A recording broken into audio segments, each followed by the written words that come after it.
Welcome back to the Put That on My List podcast. I'm Dom, I'm Ange. and today we have Denny Ann. Hey guys. And Denny Ann, what's the name of the movie you brought to us? Snowpiercer. Yeah, Snowpiercer is like action sci-fi directed by what's that guy's name? Great question. All I know is Chris Evans was the Chris star. Evans was the star. Yeah. Oh, Bong Joon-ho. Bong Joon-ho, the director, same director of Parasite, which was a really good movie. A little synopsis. So climate change was a problem way back when, I guess, like, was it 18 years in the past or 20 years? This is in the future or something? I think it was 18 years. Yeah. So 18 years ago, scientists tried to solve global warming through a chemical called CW7, which ended up just putting the Earth into an ice age and putting all life extinct, except the remaining humans live on a constantly running train that is divided up through a class system divided by the train cars. Interesting premise. So what were your initial thoughts watching the movie the first time around? I just thought it was an interesting concept. The class struggle and everything, the environmental aspect of it. I just thought it was really interesting. Ange? Well, I'm big on, I don't Google what the movie's about, so I can go into it blind and figure it out for myself. But I thought, the whole, dystopian class... Struggle.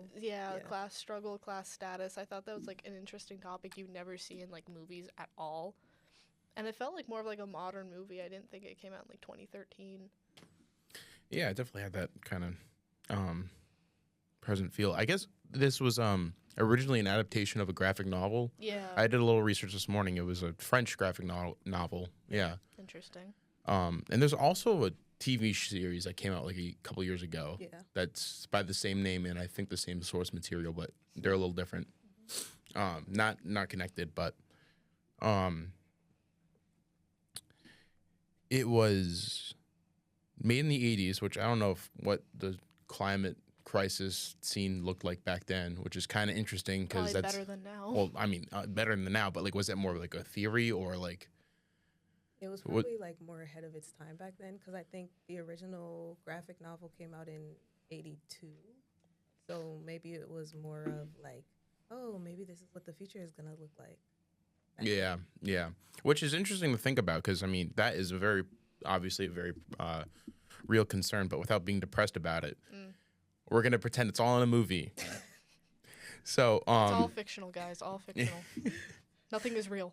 Yeah, nothing is real. Nothing is real. Right.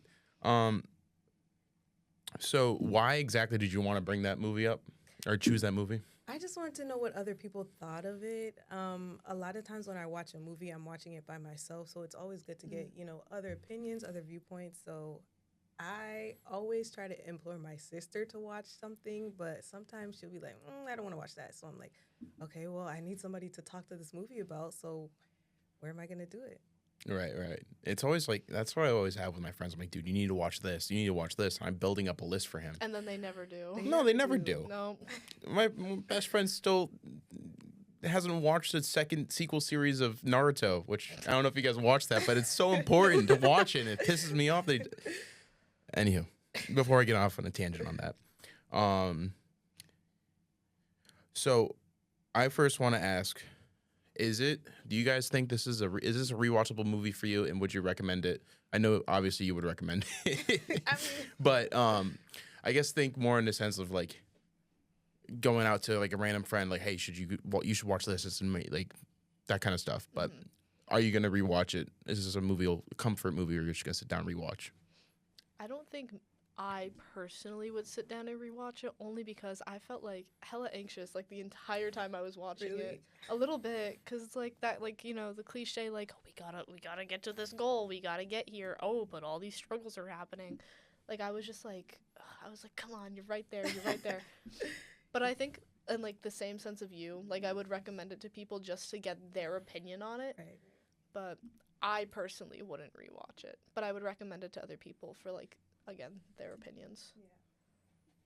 Yeah, I wouldn't say it's a comfort movie per se, but definitely would rewatch it just to see what else I get from it. You know, every time you watch a movie, you get something A else or you different, notice yeah. something different. So for that, yes, but I don't know if I would just like sit down to rewatch it necessarily.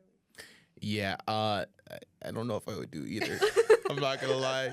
I was gonna ask like, what are your general thoughts? Or I asked what your general thoughts, but like, not necessarily asking for a rating, but like, I was gonna ask like your opinions. Is it good? Is it bad? Blah blah blah blah blah. But I wasn't a fan of the movie. But I also think that's a good thing to note because I think it's important to anyone who's going into filmmaking should watch as much movies as possible. And I love dystopian themed sci-fi thrillers, dystopian movies. I think they all serve a great message. And I did think this was an interesting concept, but for me, it felt a little all over the place at times. Really? Yeah. Yeah. So obviously, I understand like the concept of it the setting, but the genre kind of like flip flopped at some points. That's what I felt like. I was like, okay, this is really serious, depressing tone, and then It has its moments where it's just Yeah. like, what was that? Like the Yeah. lightheartedness, like, oh, why are you the in lady with the teeth, teeth, yeah, yeah. the The teeth, minister? teeth, Yes. yeah. She comes in, and then I feel like at that point it just turns into funny, haha. And I'm I like, kind of liked her because of it, though. Really? I kind of liked her character because, like, I don't know. I love the characters that are like, oh, the light humor, like the bubbly personality. Right. Like, I'm like, oh, I'm here for you. Why the hell they kill you? that honestly, that kind of brings me to a point. The order that the characters were killed in, I don't think Edgar should have been the first. Edgar. I loved Edgar, and I honestly think he had like, I'm gonna say something a little controversial. The character development, not there. For Edgar, you mean? For period. Anybody? Period. I just felt like there could have been so much more written for these characters before they just died. Right. Like Jack, our lovely studio filmer man. Hello, our Jack. producer Jack is not very. Hello, He's very Jack. critical of movies for whoever doesn't know Jack, but We were lightly talking about it, and it's just like Chris Evans. What was his character's name? Curtis. Curtis. Right. He didn't really have like that big like aha character development moment until like 5-10 minutes before he was killed. Right. And I don't know, Edgar, like he could have been developed so much more and he could have had so much more time. Like I wanted to see where else his character could have gone instead of just being like the aloof like side character that everybody like, you know, craps on, you know? That's true. Like I feel like when he got killed, it was just the like he had so much potential. Like there was moment. so much more to you, man. And that's the key thing that one of the key points I wanted to make is like, you know, well, for starters, I think, in my personal opinion, if you're gonna go into sci-fi, you should have everything. I mean, honestly, with every movie, but like if you're going into sci-fi, I expect like a technical answers to everything. Yes. A little bit more context. Like you're on a planet that's been decimated by the freezing temperatures or whatever, and no life exists.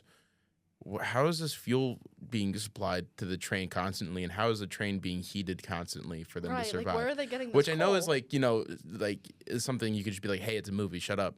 But no, but that's the things that I think of too. Like, Right. I need the how are they background really, lore, like like- going around the world Right. all these times. How did they like, get on the train in and the first the place? best, well, yeah, and the best answer I got was that the Sacred Engine is an arc reactor. Apparently, it just is a constant source of pure energy, which I get. Like they're trying to make like a religious connection or symbolism through the Sacred Engine, Right. which I think is really cool.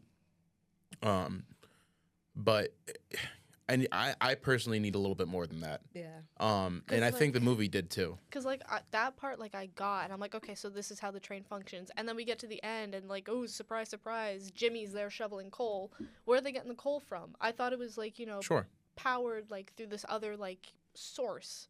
But it really needs the coal in actuality. So it was, like, that whole, like, religious thing, like, just, like, oh, this is, like, our alibi for how it actually runs. Because there was the two kids. There was Jimmy and Timmy and Andy. Timmy and Andy. So like you have Timmy like shoveling coal, and then Andy, was he just like driver? I guess he was just like there in case what happened.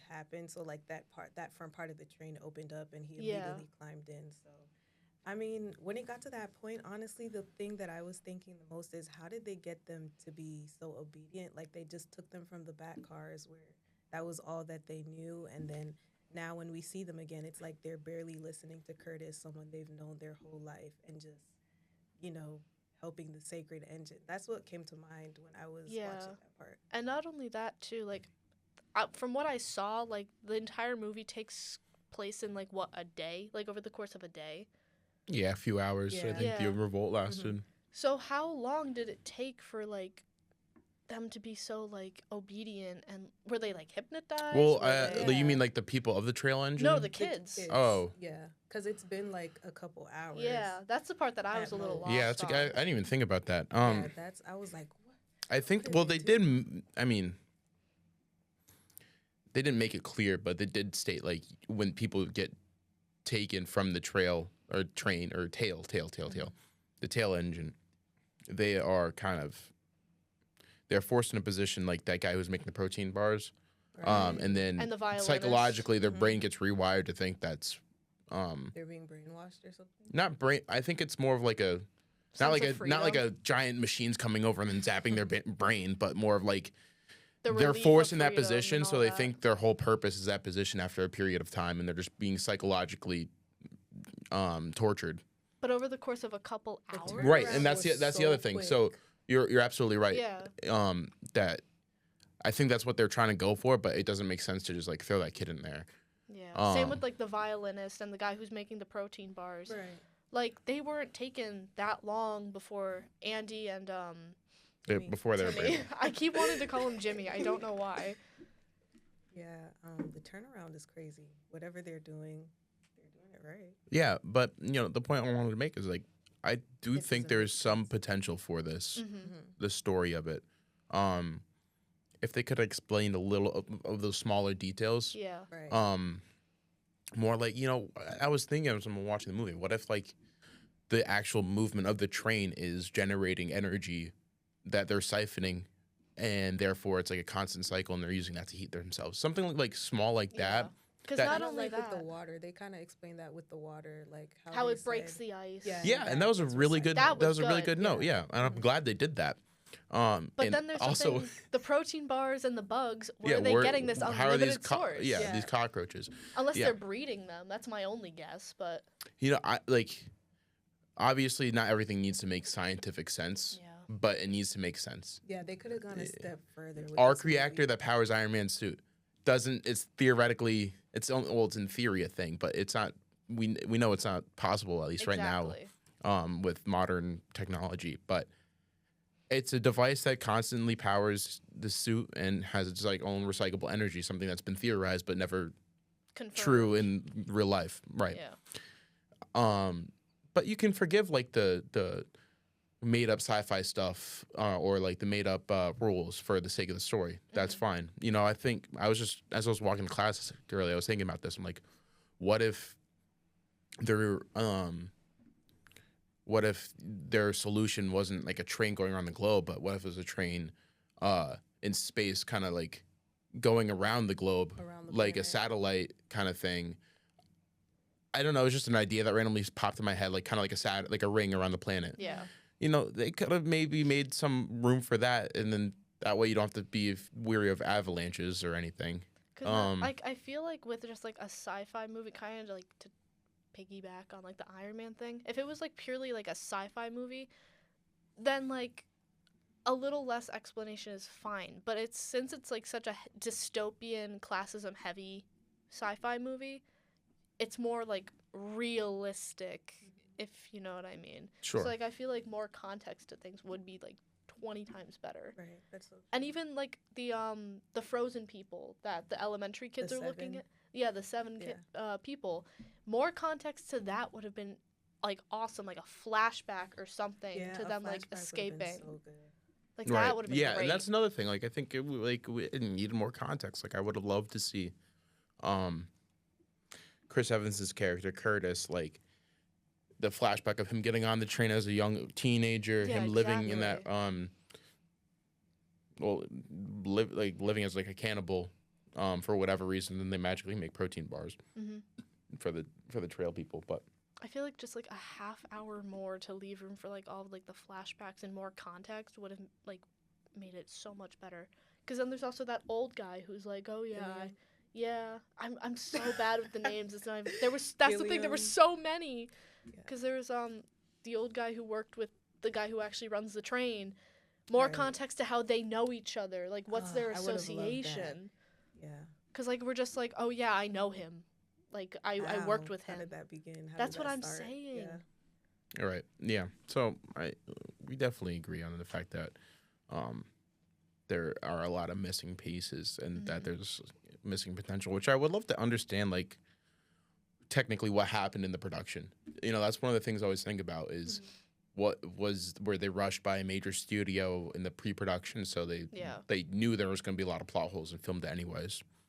That's a real thing that happens, and a lot of movies suffer because of that. And it also makes me, I question that more because the director, he directed Parasite, and that came out 6 years later after this one did, and that I think is definitely one of the better movies of that decade, the 2010s, Right. Yeah. because that was a very consistent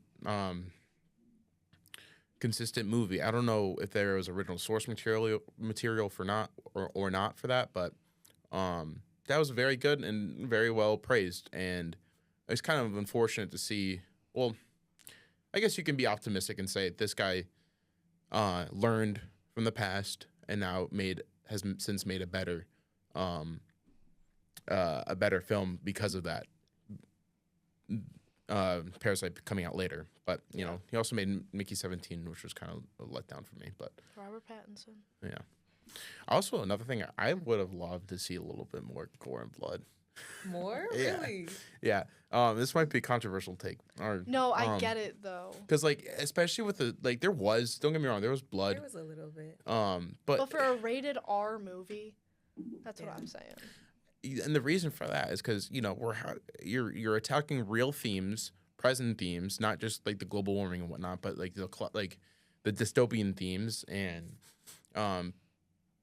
the act of like revolution manipulating the people in order for some sort of greater goal for the overarching government or whatever you want to call it. Right. The blood is a real thing of life, blood and gore, and it's truth and it's honest. To see that, just more of that alone, kind of adheres to that honesty. The discomfort, but it adds more honesty to the movie, which is what they're trying to do, and I feel like hiding it made it suffer in a way, and that's a big thing that Scorsese talks about in his movies is like that's a big reason why he needs like more blood gorge because like the lifestyle of the Goodfellas, like that's he needs to be it's real first of all, and he needs to be honest with it and show the dark side of it. Like that whole scene with Andy's dad, like with the arm, I would have loved to see like the hammer actually like hitting the arm and like I don't know, like I wanted to feel like uncomfortable at that point, but I'm sitting there. And you just see the hand get like swept away. And if you actually look really hard, the arm was broken up into slices. Yeah. I'm like, wait, really? Yes. I have to go back and watch. It was like you could see him sweep up, and it's like the Cut wrist, nicely. the forearm, the rest of the arm. Like I I'm want like, how does that just like they I want to break, feel yeah. uncomfortable. Like I want to have that moment where I'm like, ew, gross, but I didn't have that. Yeah, that makes a lot of sense, especially because this is a revolt, so there are going to be a lot of casualties. I didn't think of that, but now that you say it, that makes so much sense. So A lot of themes with arm loss, by the way. Yeah. Now that I'm thinking about it. there is. Well, that is one thing I kind of liked because when I was seeing the was that Ian McKellen or something? Who was the Gilliam character, the old wise guy? I don't know his name. Yeah. He looked like Ian McKellen. But I mean, when we get to the end and we get that monologue from Curtis, we kind of understand why so many people have lost limbs and why Curtis says he can't be a leader because he hasn't lost an arm yet. Yeah. So I like that we had that monologue and that was explained. That was a really that whole bit where he had the conversation. Oh, by the way, I was watching it, and there weren't subtitles for the Korean or the Asian Yeah. characters. I don't At know some why, just because of points. what we were. I don't know if that was that the same thing for you? Did the subtitles No, come on? I had good subtitles. So there were So all right, subtitles whatever for- I was watching on subtitles, the subtitles weren't shown, so I'm like missing like. I was like, why is this guy speaking for so long? I can't see what he's saying. Then I'm like, oh, I have to turn on the subtitles. Well, in Shout the out to B. beginning- Yeah, yeah. Yeah, in the beginning there were subtitles, but then there was a part in the end where there weren't Yeah. any. For Where'd him. you watch it on? Tubi. Tube. Oh, that's See, usually. my I think subtitles that's were like. fine. Is that usually not like a part of like embedded into the movie? Typically, it is. I would assume so. I don't know. Whatever. That's And not then important. like it kind of Oh, like it wasn't Ian McKellen. It was John Hurt. when I don't know who Curtis that has is. that Me long either. monologue, all of a sudden he can understand English because in the beginning they're using the translators, and then all of a sudden he's just Yeah. understanding everything he says, and I'm like, what happened to the translators? Like, how many Duolingo lessons did you just go through? Yeah. Well, I'm gonna transition here, and I want to go through the reviews. Originally, I was gonna go and find the worst review possible, and then have you let you like say, no, that review is wrong.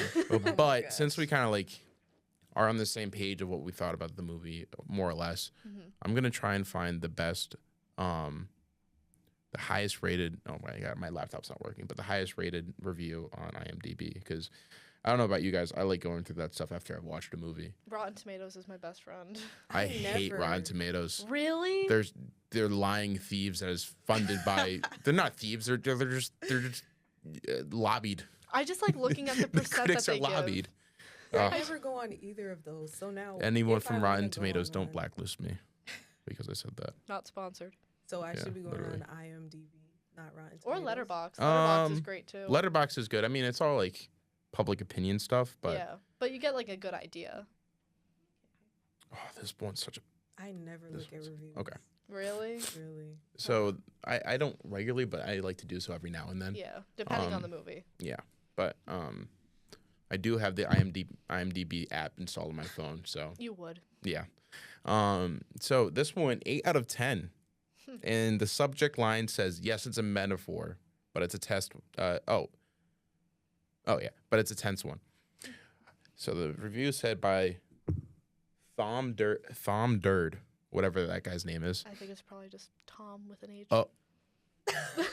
Tom Durd. It totally is Tom with an H. Anywho. I just came across it again after hours on TV and rewatched the whole thing. Although I have seen it twice back in 2013, for the ones who'd want to check it out and don't mind a dark, violent social commentary, this is a treat. So he's recommending it to people. Okay. We didn't recommend it. No. Oh, other than Danielle. Good cast, good acting. I actually think this made me like Chris Evans less and realize I love Captain America, but maybe not Chris Evans. I know, maybe controversial take, because every time I was watching the movie, I'm like, Captain America, but grunge. But let's make him a little alt. Let's Yeah. make him a performance Yeah. male right here. Which I don't know what he's been before I don't know what he was before he started Captain America stuff, other than, No idea. Fantastic Four. yeah, other than that. And also, Which he was good at. But Not another teen movie. Was he in that? I have no idea. See, I'm not like a huge like Marvel person, so I don't follow like the Marvel actors. I mean, it's not. anywho. regardless. But I don't know if it's because the characters were alike in the sense that they're leaders and supposed to, free the people for the people type of people or type of characters. But there was a lot of Winter Soldier, Captain America, and Curtis. Yeah. I see that. It's been a while since I've seen that movie, so I wasn't even thinking about like Captain America at all. Yeah, so I don't know if that was just like just naturally that's how he came across, but okay, go on. Good action and a relentless pace. I wouldn't say Really? that. I wouldn't say that I either. wouldn't say that. Probably most are familiar with the story of Snowpiercer, the train that holds last humans. Blah blah blah blah blah. The story itself constitutes as a great but not new metaphor about society. I agree. I would keep the metaphor in the background as the backbone of the story and focus on the other exciting elements of the film, which are very rewarding. Good film, 8 out of 10. 8 out of 10. That's being generous. It is being generous. And I think they do make a point with the metaphor being there. sure, love metaphors, cool, but the metaphor can be there, but the delivery is something else. Yeah. How you convey the story is something else. And if you can do so obviously you do so in a creative way, but if you can do it well, that's a whole nother thing. I don't know. What would you guys think about what that person said? Wrong. I feel like highest I would give this movie is maybe a 7. Yeah, I think I say I like a 6. I'm probably going down to like Jack is saying Jack's 3. saying 3. All right, I would Jack. probably go 4, maybe 5 if I'm being a little like. Generous. Yeah. And this is what I was saying earlier. It's like I'm mostly generous towards movies. Like I'm pretty open minded. Like I admire like the camera work. That's what I try to focus Yeah, on. and, that's true. Yeah, and that's like one really challenging piece of storytelling. But none of that really matters as much if the story itself isn't all there, which is a Yeah. good thing to know. But I did think they did do a lot of good things visually, especially like the quick edit when they did when they were like they have no guns. I really enjoyed the slow-mo when they slowed down the fighting on the train. You know, the train that they were on the bridge on. Yes. Yeah, I like that part. That also reminds me. Excuse me. This movie is also full of convenient excuses. Yeah, I'm sorry. But the fight when they walk into the people full of the battle axes and the armor and the masks, conveniently placed and just chilling there waiting for them, I guess.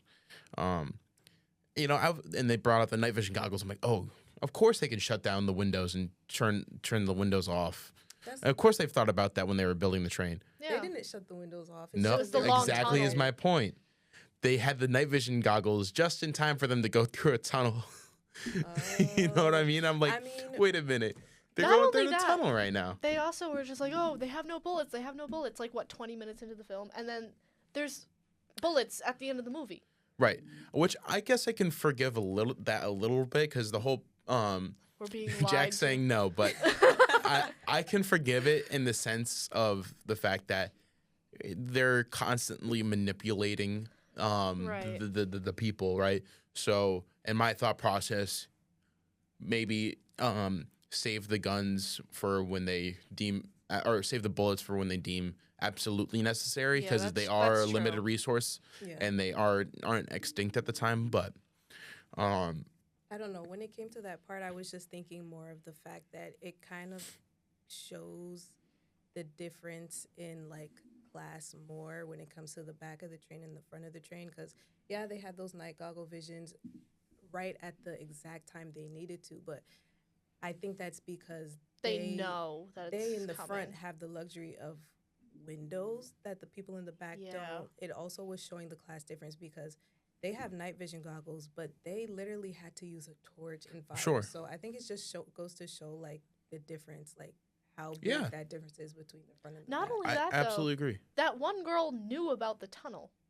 Well, Well, her dad was telling her about the tunnel. she also had that That's clairvoyance power, which they Yeah, never what really. is Oh, that? They yeah. never I explained. forgot about that. I'm like, give me some context, Make it seem like Make the it Force consistent. in Star Wars. The Force can do all this cool stuff beyond just like moving objects, right? Right. But they explain what it really is. The clairvoyance is like, oh, just a random power. Yeah, and Cool. he even What that is a asked plot her- device, Mhm. which you can use sparingly if you can provide enough context to it. But the other thing, right after the convenience of the tunnel, they randomly have enough torches, and the message gets back to the train enough. I don't know. Yeah, I feel like they So- were too far up for them to like even hear them be like, Right. "Hey, we need fire," and then Right. run it up in time. Like, What you're saying about the people in the front having windows and the ability to predict like what's coming on the train track and like all this other stuff. Not predict, but know where they Well, are. yeah, not predict. the power of friendship. which is type great. thing. If I which makes sense, but like it's the fact that you had to infer that and kind of come up with that that explanation in your head is where Yeah. I have a problem with that, because they could have just easily addressed that earlier on in the movie, or like right before, like, hey, we have maybe if they had like a role of a character who was constantly monitoring like what's ahead of them on the track, if they had some sort of system to like not predict but be able to tell what's coming ahead of them, and then she'd be like, hey, we're going into a tunnel, give them the night vision goggles. Obviously not as simple as that, but I think if they offered that sort of context, that could have boosted the excitement of the film. Yeah. And if same thing for the Gilliam character, the old guy, if he was like, since he had so much knowledge, he'd be like, build torches or make torches or something like that. I don't know. But that's just one instance of the conveniences. So I'm gonna move us into the one scene to rule them all. So that being, I want you guys to think of the scene in the movie that accurately describes how you view the film, or like what the film meant to you, or something along those lines. And that can be like pretty subjective, but I think I got a pretty good one. let's hear it.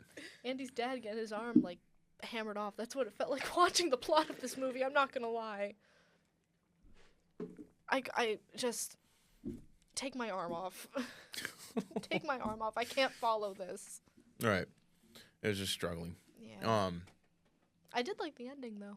You did? I did kind of like the ending. Yeah, except the fact that There was no like. it somehow warmed up in a couple hours. Not a couple. I don't think hours, it warmed up. Well, that's what they entirely. were alluding to. That's the whole reason why he wanted to set the people free. I think he's saying that it warmed up in the past 18 years. Well, that yes, they've been on yes, the yes. When I train. say Yeah. a couple hours, I'm like, Oh, just in the movie. yeah, Yeah. because, well, not even. It's like in the beginning of the movie, you had the guys who had his arms out for 7 minutes, and then it Right. completely froze. Yeah. Which, Jack. Yes, But you also but gotta then take he- into account the elevation they were at that time That's of the other movie. thing I'm going to say. And, at True. the high wind rates, because they're moving so fast, Yeah. it definitely accelerates the But I know freezing. what I, you can mean. And forgive weather that. But, can change over the course of a couple hours. right, but climate is different. Yes and no. Speaking of random ass polar bear. Oh, yeah. It was just a symbol of hope That at was, the end. yeah, Didn't you get that's what that was. Angela? Yeah. That, How was a CGI polar bear a polar symbol? bear. CGI polar bear. No, not only Oh that, my they used gosh. some like royalty free stock video of a polar bear. Like No, you literally. can tell Maybe they it just wasn't cut Right. the to it. budget. No, probably not. All right. Guys, we gotta find a royalty free video. I wouldn't be surprised if there was like another hour plus of this movie that they had to cut for studio It's like the reasons. Stranger Things finale all over again. Oh, yeah. We don't have to get into that. Yeah. I like the symbolism of hope at the end of the movie. I think those are important things to have in these kind of, if you're trying to end a dystopian movie like that. Yeah. But it's like, maybe like allude to that a little bit more. The thought of like life possibly coming back, because my whole thought process was like, I thought all of life got extinct That's for what the I most part, yeah. right? Well, human life. Did they say human life, or I don't know? I thought they said life, period. Because the polar bear is the only example of inhabitant life. And that's not until the very end of the movie.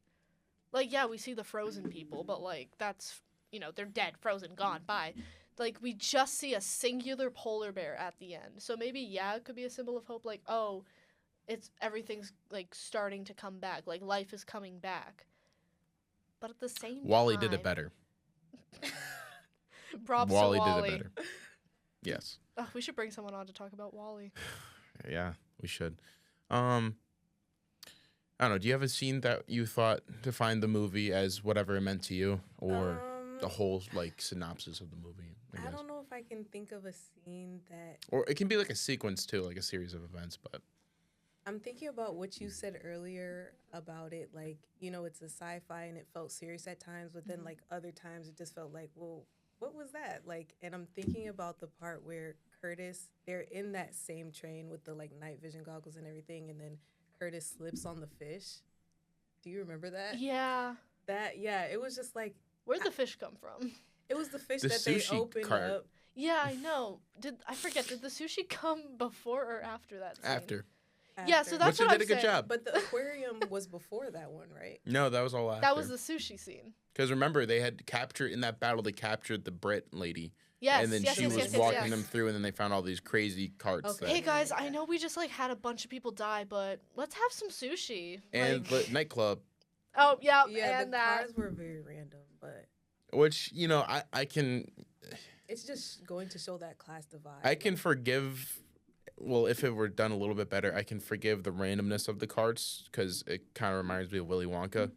It's Oh, actually bit. so the funny you fact that mentioned you brought that up, are So you? yes, did you- yes, Oh my yes. gosh, there's a popular fan theory that this is actually like After the events of Willy Wonka. yeah. So Wilhelm, what's the guy? Wilford. Wilford is supposed to be Charlie, and he's the one that made the train. But after inheriting Wonka's factory, and like that was the precursor to the train. Wasn't there also like a Interesting, eh? theory that like unless I read something a little different that the factory that Charlie owned like that was like the reason for some of this climate change to happen? I mean, I didn't read that part, but that makes a lot of sense. Yeah. So, yeah. Oh, that's so interesting to me. People is will make so theories about like literally anything. And I I would love have it. never made that connection. No. Yeah, I mean, I was actually gonna pick that same scene for. Oh, really? Yeah, I was gonna pick that whole battle sequence. I'll call it a sequence because it's a series. Yeah. But that whole sequence, from the moment that they started flexing their sharp weapons with this random the fish that they fish. brought up from the sushi cart just for them to show off to the people who Like have this no is weapons. what's gonna happen This to is you. yeah, you're gonna get sliced like a fish, man. You're gonna get full. Because our weapons are super slight. I'm like, it made at that point in the movie, I was so lost in the line. I'm like, bro, what the heck is this? That's Because I thought life was gone. That's what I'm They saying. they explained it like because they have a whole ocean and cart. sushi's available like twice throughout the year or something like that. And then the fact that he slips on it later on in the Yeah, that battle, was I'm like, just so bro, random. that's what you decided to leave in. What? It's like Jay. It's what Jay always asks if you ever have him for a narrative class. Mhm. What is the purpose for this? Why? Like, why is it this? there? Why? Yeah, because everything should be there for a reason. Him randomly slipping on a fish, it just makes it comedic. Like, it's humorous and it's not meant to be. exactly. So unless there's some sort of deep metaphor, which I don't know. Maybe if I had to sit down conversation with the director or writer, whoever, I don't and know just if like the slip has a deep meaning, but I- the no, I fish doubt it, In but- general, I think it just goes to show like again the class difference, like everything else in Yeah. there. It's showing like they have a fish first of all that they didn't even know that they had fish anymore, and they can afford to be wasteful and just slice it open to show, oh, this is what's gonna happen to you. So I Yeah. think it's just another thing showing that difference between yeah. the back and the front, the Right. privilege and I'm luxury. all for them like showing those, showing all that, those themes and whatnot. But I'll say it again. Just like give me a little bit more context to it. It's like, is this really like a Noah's Ark type of train where you have two of every animal? Because somehow they had all these like magical fish, and we saw that, and they explained that sushi cart. That's what I'm saying. But So I feel where like, where were the cows? We went through a whole meat locker. right. Right. Not only that too, I feel like the metaphor of like the classism with the fish would have been so much better if like in the very next scene, the minister is all like, "Yeah, we breed the fish. It's only available twice a year." It would have made so much more like of a metaphorical sense if they weren't like, "Oh yeah, this is how we have all this fish and how we're able to be so wasteful with it." You know? Yeah. It's like, you're explaining the wrong things. right. Certainly a lack of consistency. Yeah. But I think there are some there. I know we bashed this movie, but I think there are some good things that came out of it. But it ultimately lacked, some necessities. Mm-hmm. And I hope and I don't mean to discourage you because you brought this movie. I kind I of feel just bad. want to know what everybody No, else and I'm glad that we were appreciate able to you have this bringing on this versus movie to us. yeah, and I'm glad that you were able to do we were able to have this honest conversation about it because I think, like I said earlier, it is important for anyone who's pursuing filmmaking or in the industry period to absorb any kind of movies, whether it's good or whether it's bad or whether it's mediocre. Because to be able to pick out what makes a movie bad or good is useful. I mean, other than it's studying really, but it's useful and makes you a better filmmaker watching movies. Obviously, that kind of goes without saying, but so I did appreciate it for that reason. Now this is the segment we have yet to do, Oh boy. which is the character awards. Oh This one I my always had the God. most fun, or that I've always had the most fun thinking about. Feels like talking points from Jackbox games. You know what I'm Yeah, talking about? yes, the Yeah. Jackbox games. The Jackbox Talking Points Awards. Yes. So I'm gonna go. Most unhinged character, and we'll start with Angie, come down in circle, but I'll be around the first round. Who's your most unhinged character? I gotta say, probably Edgar. Edgar was the younger guy. Yeah, that was Yeah. the guy that really looked up to Curtis. Curtis, yeah. Yes. Only because like the way he was perceived when he, wasn't killed off so soon. Like he was perceived as like, this like God, what's the guy from Beauty and the Beast? Not Gaston, his little buddy. Oh. Beyond me. Yeah. Um, I forget his name. Whatever. But kind of like suck. Oh, I remember. He's like a suck up, kind of like yeah. glazes him. Yeah. Yeah. So like I think he's like just unhinged in the fact like I didn't feel like he had his own character whatsoever, and he was kind of just like, yes, Curtis, whatever you say, Curtis. Yep, Curtis. Like- deserves so much You're a good more. leader, Curtis. Even though you don't think you are, you're a good one. And then it's just like, shut up, Edgar. Like Yeah. I don't know. I only say he's unhinged. But looking because- back on it now, sorry, I didn't mean to. No, cut you you're off. fine. You're fine. You're But looking back on it now, like that's like so depressing to think about because he killed Edgar's mom to have Edgar for himself, whatever. fine. Yeah. Which is like that's tragic and like a good moment of character building, but that didn't come until the very end of the movie, which is where I have a problem with it. Yeah. Like you couldn't explain it to that depth if you added like a little bit more like context, like the flashbacks of like maybe like a flashback of him, reaching out or trying to fight for the mom and like taking the child, or just like a dream sequence. I don't know, something. In that sense, So, I'd like- say that Curtis is the most unhinged, but Yes, but he had since gotten past and developed it by the time the movie started. Yeah. But it like it makes the audience question, start to question like what the heck was going on before right. all this. What's the chaos, and then what's going on with Curtis? What is his internal struggle other than the fact that he doesn't want to be a leader, but is forced into the leader position, which is an interesting character arc by itself, but. I think there could have been a little bit more done. Right. Yeah. There could have been a lot more done with anything. Now, Denny Ann, I'll ask you, who's your most unhinged? Oh, there's so many answers for this. I agree.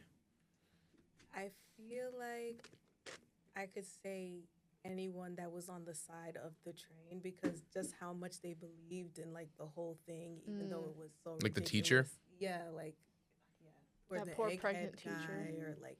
But I think I have to say, what's his name again? William at the front of the train. Willard? Oh, wait, Willard? Willard? Wilford? Wilford. Yeah. I keep thinking forgot it's his- Willard. I don't know why. I'm Wilford. so bad with the names in this movie. Yeah, Wilford. I would have to go. Mine would be the Brit lady. I don't even remember her name. The The minister? Brit? Yeah, the minister. Minister, The minister. She was crazy, man. She was like, "Oh no, I'll take you to the front of the train. I'll take Oh, you to by the the front way, of the my train." teeth aren't real. Yeah, and I have a gun. Bam! And then he's like, she gets the gun is taken away from her, Yeah. and she's like, "Oh, I didn't mean to, Curtis. I'm sorry." And You're no the- remorse. You're just like the chosen one. Yeah, and then self-preservation. yeah, she was just doing crazy shit or crazy stuff. I didn't say censor that. that. I guess. God dang it. But yeah, that would be mine. So Yeah. going into our next award, we'll just do like three. Who is the I guess we'll go. Is there a difference between unhinged and hateable? No, No, there's no difference. no, I wouldn't say so. Like they're not the same thing, or they are the same thing.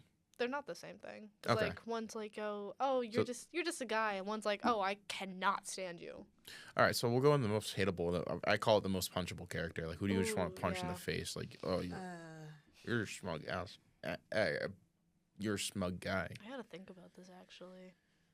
not that he's smug, but just after everything and knowing everything at the end of the movie, I would say Gilliam. Yeah, Mm, just like, because- oh, dude, you're. Which, an interesting thing. They kind of leave that a little open ended, but I don't think that's necessarily a fault. Like, because that whole thing could have been made up by Wilford. Like, we had no reason to believe that he actually was, except for what Wilford was saying. yeah. Which I think they kind of like. I think that was the truth, but I did like the kind of endedness of that, where it wasn't a straight answer. Or it was only a straight answer from the villain who you can't trust, but also makes sense and it probably is the reality. Yeah. But yeah, that's a good choice. Yeah. I think I'd have to go the same. I genuinely don't know who else I'd beat the crap out of.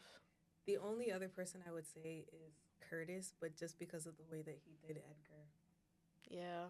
Like from the beginning, he ate his mom, and then you just left him to die when you could have turned around and saved him. Like I was thinking Curtis only because of like, oh, I don't want to be a leader, but I'm gonna be a leader for all of you guys anyway. And Oh, I don't want to be a leader, but I'm gonna be one. And then dies when it's time for you to be the leader. That's what I'm saying. Yeah, I'm gonna sacrifice my arm.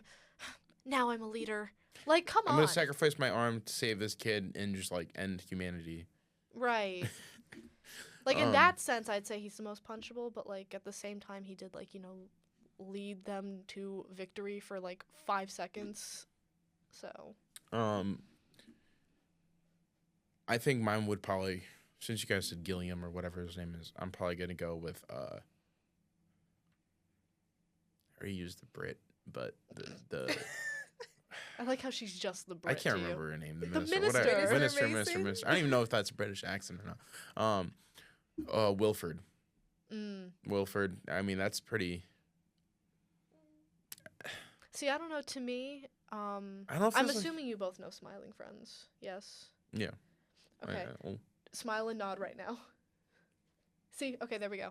yeah. Mr. Boss, a little bit. Yeah. He kind of reminds me of Mr. Boss. Jack, I don't know if you agree with me here, but okay, he says yes. He agrees with me. No, he's agreeing. No, that's a Okay. nod. Kinda, That's a sorta, not nod. Right. really.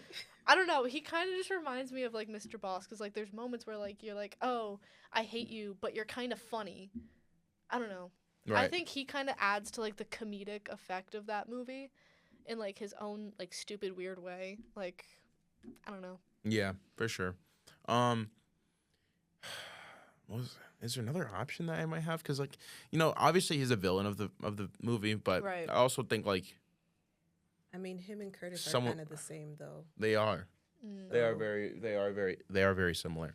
But the other one, I would probably say my runner-up would probably be the mom of the kid who went missing. I'm like, she's just making dumb choices now and then. She randomly just what? died. I'm like, bro, what are you doing? Lock in. Maybe it's not because I hate her. It's more just I'm just like I kind of want to just like wake up, come on, I'm think, gonna be think. honest. I don't remember her dying because I think that was. I'm gonna be so honest. I fell asleep at one point while watching the movie. Wow. Yeah, Wow. Listen. Angela. It wasn't for that long. To be fair, I was exhausted, and I was also laying in bed while watching the movie.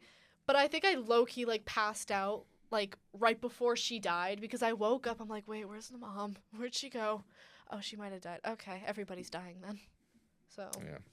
And then we'll do this really quick because I know we're kind of cutting it on time. But best character, my opinion, it'd probably be the daughter of the engineer guy. I was gonna say Fiona. the same thing. Yeah. I loved her. She was cool, and we didn't talk about her at all or enough. But she was easily the best character of the movie. Right. Besides the fact that she has powers, she showed the most character depth in the fact that the outside world. I want to go experience this. Oh, this is the sun. She had those moments, and then obviously she at the end was like walking off to hang out with the polar bear. But Um, she there was obviously a lot of potential with her character, but I think there was a lot of good things with that they did with her. Absolutely. Yeah. We all agree best character? Oh, yeah. Yeah, runaway favorite, the only bearable unanimous. One. Only bearable yeah, one. So. Literally. All right, so I think that's gonna cut it for this week's episode. Thank you, Denny Ann, for bringing us that movie, and then we can check that off our list. And yeah, that'll be it. So thanks for watching, you guys, and we'll catch you next week or 2 weeks or whenever I decide to film the next one. So probably 2 weeks. We're bi-weekly, Dom. Yes, yeah, that's right. We're bi-weekly schedule. I knew that. All right, thank you guys.